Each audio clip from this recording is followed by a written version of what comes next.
Alright, Shalom. First off, I want to give all praises to Yahweh, Ba'ashem, Yahweh Shai. Double honors to our apostles and elders, and Shalom to all the Akim out there preaching his word in truth and sincerity. This is just another update, you could say, on how we pretty much right at the doorstep of World War III. Because as you can see, is with the heading of the article, drones, lasers, and more ships to U.S. Admiral dreams of bigger and better Navy. And I'm going to go into the article a little bit, but it's basically showing you that Esau, he knows that he doesn't have a lot of time to work with. All right, like the scriptures say in Revelations, which I'm gonna get after I read this. So I'm gonna start from the top. To adequately perform its mission in face of global challenges, the U.S. Navy needs to expand to 350 ships and embrace innovations such as modular design, networks, drones, and energy weapons, and do it very soon. According to the top U.S. Admiral, the fleet must be larger and more powerful, wrote Chief of Naval Operations Admiral John Richardson in a 9-page white paper released Wednesday. We need this more powerful fleet in the 2020s, not the 2040s. And they're still not going to do it by then anyway. All right, Lord willing, this place is destroyed before the 2020s. All right, but you can see that they know that they don't have years to try to get their army together. They gotta do it right now. It's like you could tell, like the dude trying to do it like ASAP, soon as possible. He said we need this to be done by 2020s. All right, so they trying to start working on it right now because they know that they army's not up to par compared to these other nations. Esau not ready. All right, he gonna lose that. The World War III, Esau is gonna lose. All right, and ultimately he's gonna lose because Yahweh Shem Yahweh Shai ordained it. But you can see that his army, like the scriptures say, the other nations have become strong. All right, because his army is not the mightiest army out there like he used to be. All right, when he was over there bombing all the other countries, now everybody else got nukes and they ready to use them, and their armies are better. All right, I'm gonna start back. Titled "The Future Navy," Richardson's policy document seeks to summarize the 3 most recent studies about the Navy's shipbuilding needs, arguing that the exponential growth of challenges around the world and capabilities of potential enemies such as Russia, China, and Iran demand a bigger fleet. So they know that they're not ready for all Russia, China, and Iran because they all together.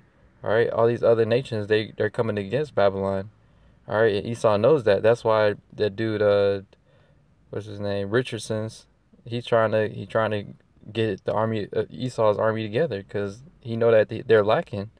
All right, our advantage is shrieking. Richardson warned, we must shake off any vestiges of comfort or complacency that our previous advantages may have afforded us and move out to build a larger, more distributed, and more compatible battle fleet that can execute our mission. And that was yeah, I'm gonna end it right there, but that was the main point in the article. You can go on RT and check it out right there, the heading. But yeah, that was the main gist of it. And as you can see, Esau knows that these other armies, and he's like Russia, like it specifically mentioned Russia, China, and Iran, and those are the three main countries that's gonna come against Babylon.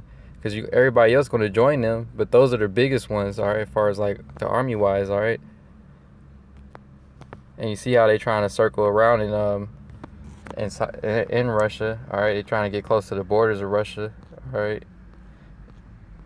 All these countries going to team up. And Esau knows all these countries going to come up against him. That's why he's trying to get his army ready, but he's still going to lose that war, all right.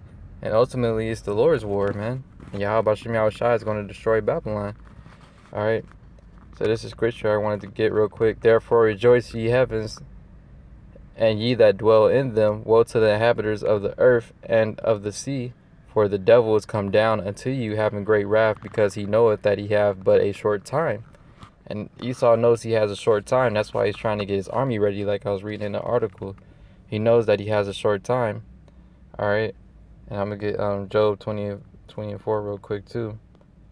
That's why he's trying to get his army together, because Esau got complacent after bombing Moab. All right, you went in World War I, World War II. Esau just got comfortable. He thought that they, like the dude said in the article, they got complacent, all right, all the other generals, all right, but they know now they're lacking, because Russia, they like America, they dropped the mother of all bombs. Russia got the father of all bombs. They got Satan too, like all these different missiles, all right, and they're giving it to these other countries, all right, that they're in league with, and they're all going to come against Babylon with their armies, man. And Babylon's not ready. That's why Esau's trying to get his army together, but he's not. All right, and that's why it's going to be a draft as well, because they don't, like the dude said in the article, they trying to get all this together by the 2020s. They don't even have enough bodies out there. If the way that dude talking in the article, you don't even have enough people out there in the army. They trying to get it bigger, so they're gonna need more people for that.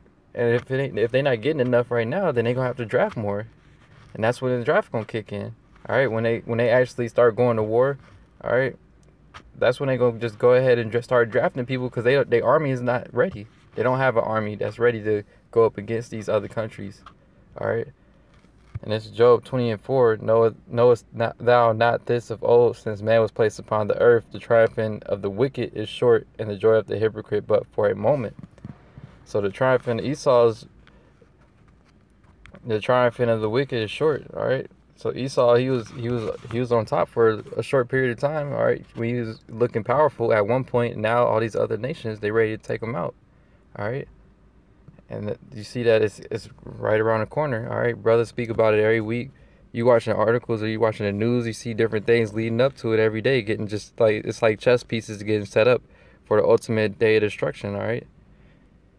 So I just wanted to do a quick a quick lesson on that article real quick and bring that out for bros to see, in case you didn't. But yeah, man, there's so much news out there. It's hard to keep up with the news too. So, you know, brothers be making videos on the news, and then you might see something that you didn't know about. But yeah, man, America's army is lacking, and Babylon's going to lose that war, all right? And it's right around the corner.